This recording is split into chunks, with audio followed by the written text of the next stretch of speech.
lehibe ho an'ny bureau national ho an'ny tenako sy Adrien responsable de la communication tonga teto Lyon tamin'ny fankalazana ny faraka amin'ny telopolo taona ny communauté ny katolika malagasy eto Rhône zany Lyon moa nafantarantsika azy faliana lehibe satria zany firalahina ohatry zany zavatra tokony voizitsika eto anatin'ny NCMR sy ny fiangonana katolika malagasy rehetra manerana la France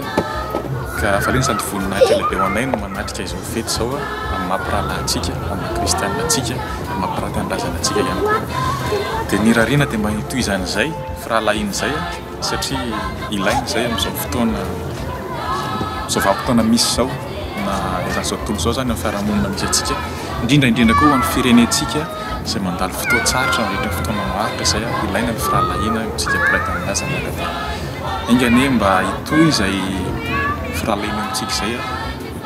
sy amin'izay tsika manakava rehetra communauté katolika malagasy rehetra amin'ny lalàna Frantsa dia manerina amin'ny fisaorana anareo eto Lyon tamin'ny fanasana nataonareo fa dia mitiaja eny voninahitra tokoa izahay dia misaotra indrindra. Izaho moa no mon père Rakoto Malala Jean-Élie nitendreniny ave ka homonien'ny communauté malagasy eto Lyon nanomboka tamin'ny ty taona ty dia fanadabo indrindra tamin'ny izao fankalazana ny taona zao pily famaranana ny faharaiky amin'ny telopolo taona ny nahatongavany malagasy ny communauté malagasy katolika teto Lyon dia faliana lehibe tokoa satria tsapany fandrosoan'ny finoana ny kristianina katolika malagasy eto Lyon ary miroborobo tokoa ny fandraisana anjara fandraisana andraikitra ny fitanana ny finoana anisan'ny tsy tenenina fotsiny fanehinana mihitsy hatramin'izay nahatongavako aloha dia izay mihitsy no hitako ny teny filamatra izay ny fidina nalaina atao amin'ny ny asan'ny apôstôly toko voalohany andimy faharoa ambin'ny folo ka hatramin'ny fahaefatra ambin'ny folo izay azo fidinina amin'ny hoe niraisaina izy rehetra ary naharitra mivavaka niaraka tamin'ny masina mare dia ny tanjona moa zany amin'izao fankalazana mifaraka amin'ny telopolo taona zao ny famaranana androany moa no natao ny famaranana notsindrininy aveka manokana koa moa zay